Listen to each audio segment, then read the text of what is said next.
Bonjour, alors pour la séance 17, on va voir la situation finale de cette œuvre, de la boîte à merveilles.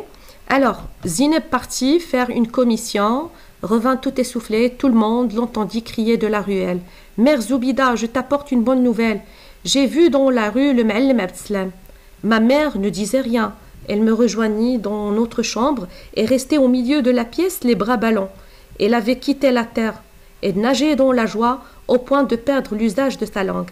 Je me précipitai vers l'escalier. J'avais parcouru une dizaine de marches lorsque la voix de mon père monta du rez-de-chaussée.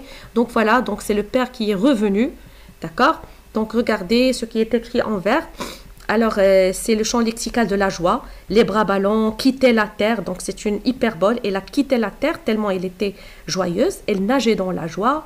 Perdre l'usage de sa langue. Donc ça aussi c'est une hyperbole. Donc, ils sont heureux grâce au retour du Père. Alors, n'y a-t-il personne, puis-je passer? Donc, ici, c'est le Ma'allim Abdeslam qui parle. N'y a-t-il personne, puis-je passer?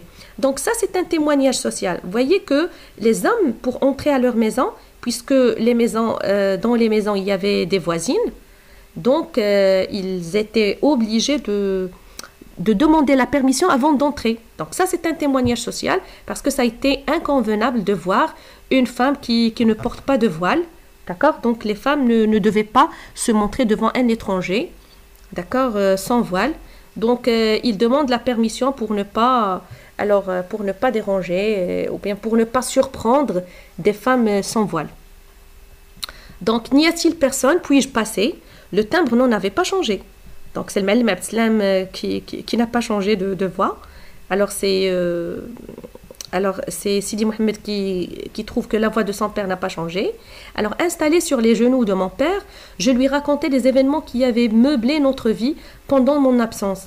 Je les racontais à ma façon, sans ordre, sans cette obéissance aveugle à la stricte vérité, des faits qui rendent les récits des grandes personnes dépourvues de saveur et de poésie. Donc regardez que Sidi Mohamed ici commence à raconter à son père tout ce qu'ils ont fait pendant son absence. Alors je l'ai raconté à ma façon. Donc là, ça peut nous donner une idée sur ce que pense Ahmed Sfraoui du récit de la vie. Alors comment il doit raconter. Donc normalement, ce n'est pas nécessaire de respecter la stricte vérité. L'essentiel, c'est de raconter des choses qui sont jolies. D'accord? Alors, sans cette obéissance aveugle à la stricte vérité des faits, qui rend les récits des grandes personnes dépourvus de saveur. Donc, lui, il veut garder la saveur, il veut garder la poésie dans son récit. D'accord? Alors, Driss Laoued, donc maintenant, le Ma'allim Abdeslam est revenu, tout le monde est heureux. Alors, Driss Laoued, c'est le voisin qui monta pour lui dire... pour le rencontrer, pour lui dire bon retour, pour lui souhaiter bon retour. Alors Driss Laoued monta chez nous. Les deux hommes discutèrent familièrement. Ils parlèrent de la qualité des récoltes, des amis communs. Driss dit à mon père, le divorce entre Moulay El-Arbi et la fille du coiffeur a été prononcé hier devant le notaire. Donc voilà, alors ça aussi c'est une bonne nouvelle. Donc la première bonne nouvelle ici, c'est le retour. C'est le retour du Ma'allim Abdeslam. Et la deuxième bonne nouvelle, c'est le divorce de Moulay El-Arbi qui va enfin retourner à sa première femme, Lalla Aïcha. Donc la pauvre Lalla Aïcha qui l'a aidée. Alors ma mère m'appela à voix basse. Sidi Mohamed, viens chercher le plateau. Donc je m'acquittais de cette fonction avec un certain orgueil. Donc c'est Sidi Mohamed qui tient le plateau du thé. Donc il s'est senti grand, une grande personne maintenant. La conversation des deux hommes reprit. Les deux hommes, c'est le père et son voisin Driss Laoued. Donc ils ont commencé à parler, ils ont un petit peu délaissé Sidi Mohamed. Je me sentis triste et seule. Donc regardez Sidi Mohamed qui s'est retrouvé triste et seul, encore une fois, comme il a commencé.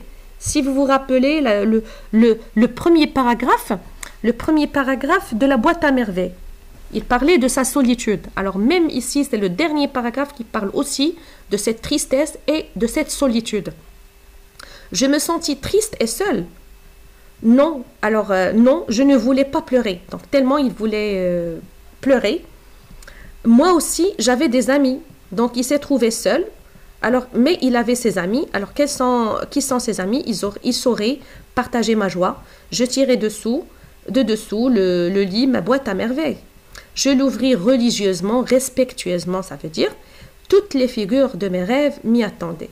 Ça veut dire il est revenu pour voir sa boîte à merveilles et retrouver ses rêves et son imagination grâce à ses vrais amis dans la boîte à merveilles. Donc ici, c'est aussi la fonction de la boîte à merveilles dans la vie de Sidi Mohammed. Donc on a commencé par la tristesse et la solitude, pas vraiment la tristesse, mais surtout la solitude. La solitude et le texte de Ahmed Sfraoui se termine par cette même solitude et par le rôle de la boîte à merveilles qui comble ce vide dans la vie du petit Sidi Mohammed. Alors, la situation du passage. Le père du narrateur s'est fait embaucher comme moissonneur dans la région de Fès. Un mois s'est écoulé depuis son départ. Cette période a été vécue péniblement, ça veut dire difficilement, par le narrateur et sa mère. On a vu qu'ils ont passé tout un mois à visiter les sanctuaires, les mausolées et à rendre visite aux voyants. Alors, le premier axe de lecture, Ma'allim Abdeslam, le retour à la maison.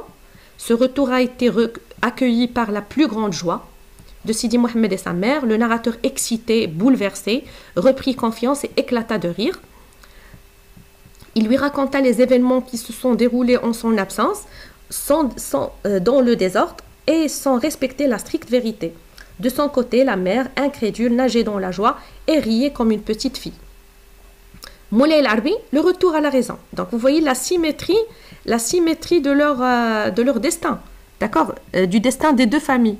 Donc la première famille a retrouvé le bonheur grâce au retour du père, et la deuxième famille, la famille de Lalla Aïcha, a retrouvé elle aussi le bonheur grâce au retour de Moulay el-Harbi à sa raison, d'accord.